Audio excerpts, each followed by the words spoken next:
My boyfriend sold my kidney for his best friend. Then they got engaged in my hospital room. On a Tuesday afternoon, I woke up in a hospital bed with a tube in my arm, a burning ache along my side, and my boyfriend kneeling next to me holding a ring. Behind him, his best friend was crying and clutching my hand. He said, "You did it, Emily. You saved her life. And I want to spend the rest of mine proving how much I love you." Then, he opened the ring box. In the corner of the room, a nurse whispered to another, "Is this appropriate? She just had a nephrectomy. She hasn't even signed the discharge yet." Nephrectomy. I didn't know that word yet. I just knew that. I had gone in for what I thought was a minor outpatient procedure. I had not agreed to donate anything. And something deep in my gut felt very, very wrong. I didn't scream. I didn't rip out my IV or throw the ring across the room. I made one small change. I pretended to be weaker than I was, asked for my phone, and quietly started collecting proof. I had no idea that within a month, my boyfriend and his best friend would both be in prison, and that the kidney they stole from me for $200,000 would fail anyway. My name is Emily. I'm 27 years old, and I live just outside Seattle, Washington. I've been with my ex-boyfriend Tyler since I was 22. When people met Tyler, they always said the same things. He's so charming. He seems like he'd do anything for the people he loves. He and his best friend are so close, it's adorable. That best friend was Lily. They grew up on the same street, shared lunchboxes in kindergarten, went to prom as each other's emergency date when their actual dates bailed. By the time I met him, Ty and Lil were a matched set. When Tyler introduced us, he said, "She's like my sister. If you want to know who I am, you have to know her." Lily was impossible not to like. Quick jokes, big hugs. The kind of person who posts group photos with captions like, "My favorite humans," every other day. I was a little jealous of their closeness at first. Not going to lie. But they were so casual about it. Boundaries seemed mostly okay. They never flirted in front of me. He never hid his phone. Whenever they hung out, he'd say, "You should come." Aw. Here's what we did. Afterwards, 3 years into our relationship, we moved into a small apartment together. 2 years after that, Lily got sick. At first, it was little things. She'd cancel brunch because she didn't feel right. She'd miss a hike because she was too exhausted. I assumed it was depression, job burnout, something like that. Then she ended up in the ER. Tyler came home that night white-faced. She collapsed at work, he said. They found out her kidneys are failing. Like, really failing. He handed me a brochure the hospital had given them. Chronic kidney disease, it said in neat bullet points. Words like dialysis, transplant list, deceased donor, living donor. She's on a wait list, he said, but it can take years. She doesn't have years. He was shaking. I hugged him. "I'm so sorry," I said. "Whatever you need, I'm here." He nodded against my shoulder. "Her mom can't donate," he said. "High blood pressure. Her brother's not a match. Her dad died years ago.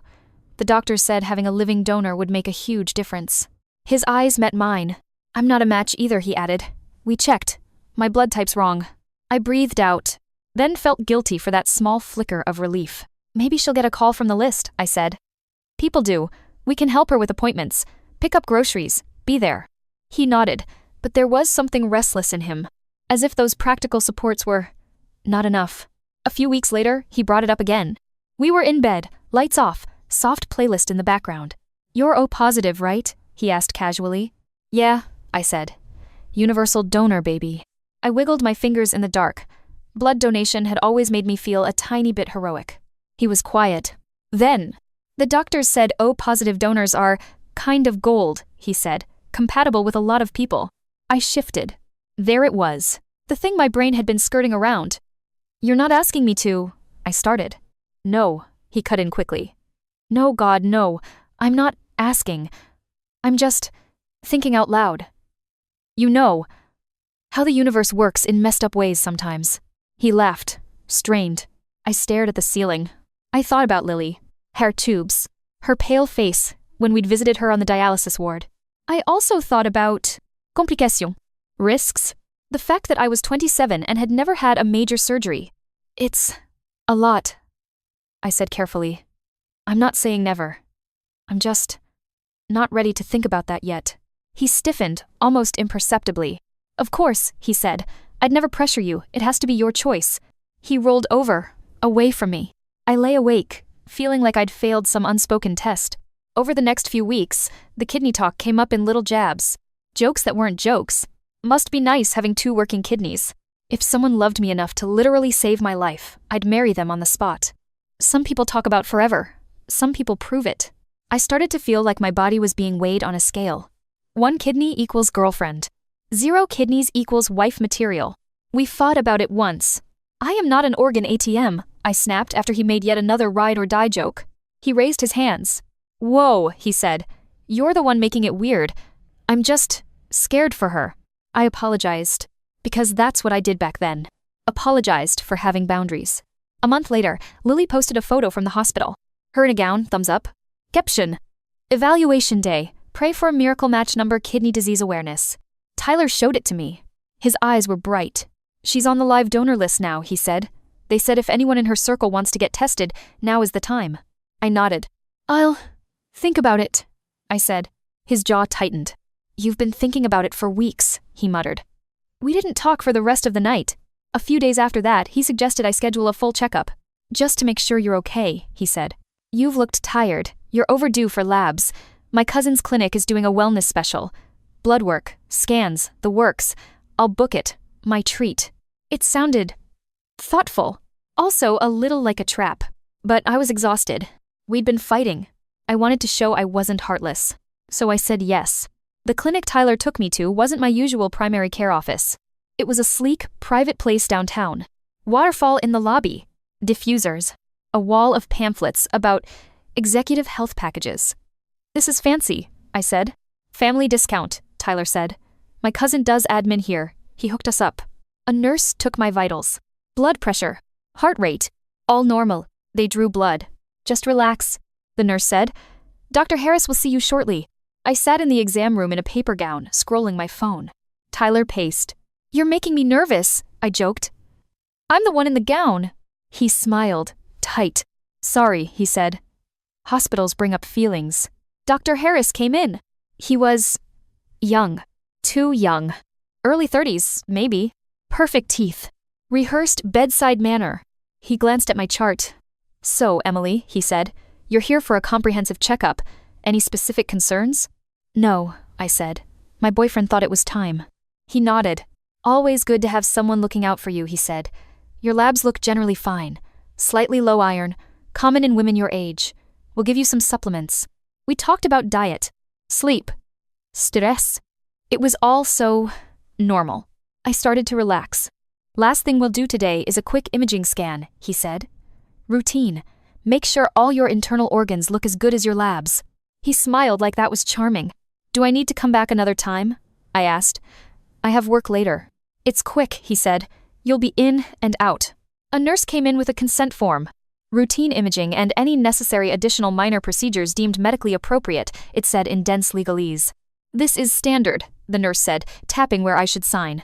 Just in case the doctor sees something that needs a quick biopsy or adjustment while we're in there. Saves you from multiple visits.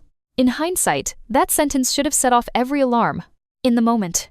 With Tyler beside me saying, It's fine, babe. My cousin says they're super thorough here. I signed.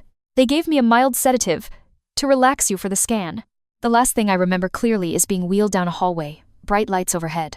Then, nothing. When I woke up, I was in a different room. Recovery. My mouth was dry. My side burned. Deep, aching pain like someone had reached inside and rearranged my insides. I groaned. A nurse materialized. You're awake, she said. How are you feeling? Hurts, I mumbled, hand going to my abdomen. My fingers brushed against a thick bandage, high on my right side. What did you do? I slurred. You had surgery, she said gently. Everything went well. Surgery? That word hadn't been on any form I'd read. I tried to sit up. The room spun. Easy, the nurse said. Your boyfriend's in the family lounge. He'll be in soon. A minute later, the door opened. Tyler walked in, eyes shiny. Behind him, Lily hovered in the doorway, in a hospital gown of her own IV pole attached. He said, taking my hand. You did it. You saved her. I blinked. Saved who? I croaked. Me, Lily said, tears spilling over. You gave me your kidney. The words hit me like ice water. Kidney. They said you were a perfect match, Tyler rushed on. Dr. Harris explained everything. You were groggy, but you nodded. You were so brave. No, I whispered. I never agreed. Lily squeezed my hand, sobbing. You did, she insisted. Maybe you don't remember. It was fast. They said my levels were crashing. I would have died. You said, of course, she's family. My head pounded. Had I? I remembered sedation. I did not remember consenting to major surgery. Why, does it hurt so much? I asked, tears of pain and confusion streaming down my face. Tyler stroked my hair. It'll pass, he said. You're a hero, and I realized something. Watching you do this. He fumbled in his pocket, pulled out a small box, opened it. A ring. In sickness and in health, he said, voice thick. You've already lived that. Emily, will you marry me? I stared. Lily hiccuped a laugh sob. That's so beautiful, she said. Say yes, please. Every part of me wanted to scream. Instead, groggy, dizzy, manipulated, I nodded. He slipped the ring on my shaking finger. The nurse in the corner shifted uncomfortably. Is this appropriate? I heard her whisper to another. She just had a nephrectomy. She didn't even go through proper transplant counseling. The other nurse shushed her. Not our call, she murmured. They signed the forms. Signed the forms. Which ones? I looked at Tyler, at Lily, at the bandage on my side, at the ring on my hand. Something in me knew, even then. This wasn't love. This was theft wrapped in a proposal. The first week after surgery was a blur of painkillers, nausea, follow-up appointments. The clinic discharged me with a folder that said living donor post-op instructions. Every time I saw the word donor, my stomach twisted. I asked Tyler again and again, did I really say yes, out loud? Every time he said the same thing. You said, whatever she needs. The doctor heard you. They documented it. You're just hazy on the details. Lily sent flowers. Texts. Little videos of her hooked up to machines saying, thank you, thank you, thank you. You gave me my life back. Friends and family commented on social media. You're an angel. What an amazing love story. She's so lucky to have you. At home, though, things felt off. Tyler was on his phone more than usual. Whispered calls in the other room. One night, when he was in the shower, my phone buzzed on the coffee table. A notification from our joint savings account app. Large deposit, plus $200,000. My heart stopped. We did not have $200,000. We did not know anyone who would gift us that kind of money. I opened the app. The transaction details read, incoming wire, $200,000 from L. Morgan. Lily's full name. I scrolled. Under memo, it read, thank you for everything. My fingers went cold. I went into Tyler's email on our shared laptop. He'd never bothered to log out. I searched for wire and transfer. An email from Lily popped up from a few weeks earlier. From Lily Morgan. To Tyler James. Subject, we're agreed. $200K as discussed. I know it's not enough for what you're doing, but it's literally everything I have.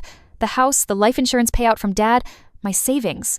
You'll be set. I'll be alive. She'll be fine with one kidney. This is Winnowan. Destroy this after reading. He had not destroyed it.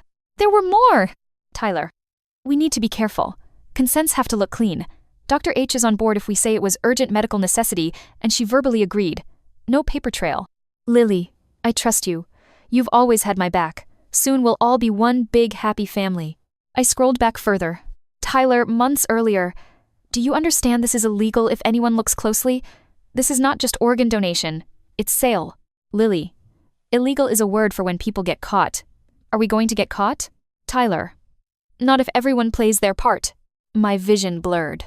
They hadn't just manipulated me into donating. They had sold part of my body. 200 null.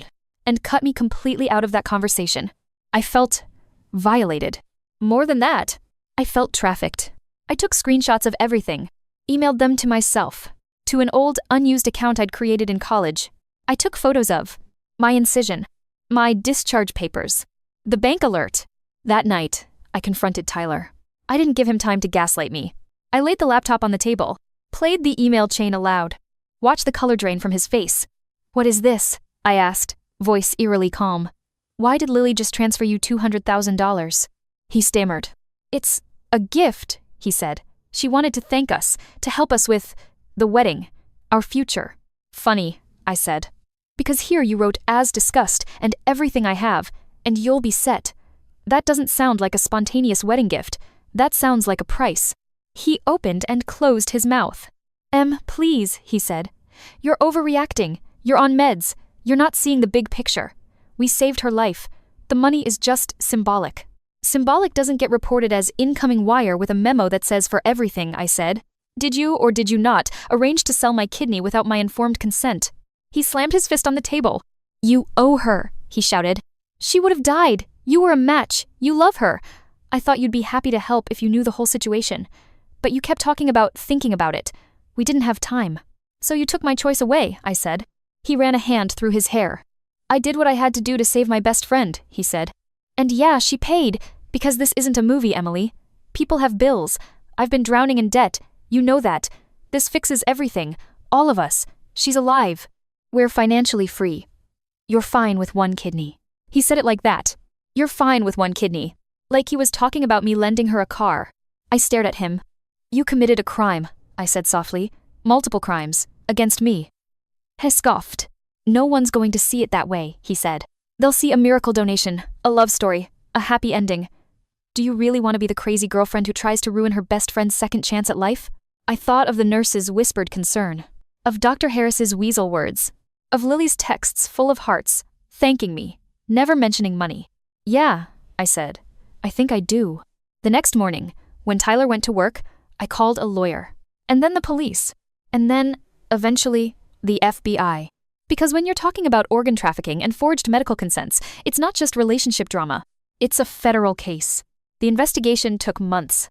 It started with my statement, the email screenshots, the bank transfer records, then expanded to subpoenas for the clinic's records, interviews with Dr. Harris and the staff, a forensic examination of the consent forms in my file. Here's what they found. The original generic consent I'd signed for imaging and minor procedures. A second, supplemental consent for elective laparoscopic nephrectomy, living kidney donation, with my forged signature. Altered timestamps on the clinic's internal system. Dr. Harris's notes falsely stating, patient verbalized full understanding of risks and benefits and expressed desire to proceed. The FBI agent assigned to my case, Agent Cooper, didn't sugarcoat it. This is organized crime, she said. Even if it's on a small scale, organ sales are illegal. Consent can't be forged. A doctor can't just decide to remove a healthy kidney from an uninformed patient because two other people say it's okay. We take this very seriously. They arrested Tyler first, then Lily, then Dr. Harris. The charges included conspiracy to commit organ trafficking, aggravated assault, fraude, money laundering. The trial was surreal. I testified. So did nurses. One broke down on the stand saying, I knew something was wrong. She looked terrified when she woke up, but the doctor said, it's all signed off, stay out of it. I'm so sorry. Lily's defense tried to spin it as a desperate act of love, a misunderstanding, a cultural difference about gifts and gratitude. The jury didn't buy it. Neither did the judge. In his sentencing remarks, he said, you did not just blur the lines of consent, you obliterated them. You treated a human being's organ as a commodity you could trade for money and emotional comfort. That is fundamentally incompatible with the ethics of medicine and the law. Tyler got 18 years in federal prison. Lily got 12 years, with consideration for her medical condition but no sympathy for her choices. Dr. Harris lost his license permanently and got 20 years. The money? Seized. Every cent of the $200,000 transfer was flagged as proceeds of illegal activity. Lily lost her house. Tyler's debts weren't magically erased after all. The universe did not, in fact, see their crime as a win-win. As for the kidney they stole, it failed. Less than a year after the transplant, Lily's body rejected it. Whether from stress, non-compliance with meds, or just bad luck, I don't know. All I know is, she ended up back on dialysis, sicker than before. When my lawyer told me, I felt a complicated mix of things. Not joy, not exactly vindication, more like sadness that a life-saving organ had been wasted. Anger that they'd thrown away my health and my trust for nothing. A strange, bitter sense of cosmic irony. They did all of this, I said to my therapist later, and it didn't even work. She looked at me and said something that stuck. It worked exactly as those choices always work. Harm first, consequences later. 2 years have passed since the trial. I live in a different apartment now. Different city. Different job. I still have one kidney. It still works. I get it checked regularly. I drink more water than anyone I know. I'm more tired than I used to be. Some days my scar aches in the rain. I have PTSD. Loud hospital monitors can send me back to that recovery room in a second. But I'm also weirdly stronger than I've ever been. Not in a trauma made me a superhero way. In a, I know exactly where my lines are now way. People ask me sometimes, would you ever donate a kidney again? To someone you love? They expect me to say, never, not after what happened. The truth is more complicated. If a family member or future partner needed a kidney, and I was fully informed. I had multiple independent medical opinions. I had my own lawyer. And no one was paying anyone under the table. Maybe. But there is one thing I know for sure. No one gets to make that choice for me. Eva. Again, if you've watched this far, here's the sentence I want to leave you with. Love that requires you to give up your body without informed consent is not love, it's exploitation. And anyone who tells you, it's not a big deal for you to sacrifice your health while they cash in, is not your soulmate. They're a walking red flag. My biggest regret isn't that I didn't see it sooner. It's that I ignored the small alarms. The jokes about my blood type. The pressure wrapped in romance. The way my boundaries made him sulk. If you're in a situation where someone is minimizing your concerns about a medical procedure, trying to rush you into something permanent, making your reluctance into a moral failing, I hope you'll hear my story. And remember, you're allowed to say no. You're allowed to say, I need a second opinion. You're allowed to say, I need my own doctor, my own lawyer, my own time. Your body is not collateral for someone else's crisis. Eva. So that's how my boyfriend sold my kidney without my consent to save his best friend, proposed to her in my hospital room, took $200,000 for it, and ended up in federal prison beside her. And how the kidney they stole from me failed anyway. It's a lot. I know. If you take anything from it, let it be this. Consent isn't a checkbox. It's a process. Best friend doesn't mean moral license. And the justice system, while slow, sometimes does show up. Now I'm curious. If you found out a partner had made a major medical decision about your body without your consent, even if the outcome helped someone you cared about, what would you do? Go to the police? Confront them privately? Try to keep the peace and move on? Tell me in the comments. I read as many as I can, and your perspectives really do help other people who might be dealing with less dramatic but similar violations of trust. And if you like long, calm story times about real betrayal, justice, and rebuilding yourself after the worst kind of love, go ahead and subscribe to the channel and turn on notifications so you don't miss the next story. Your support helps us keep making these deep dive videos for you.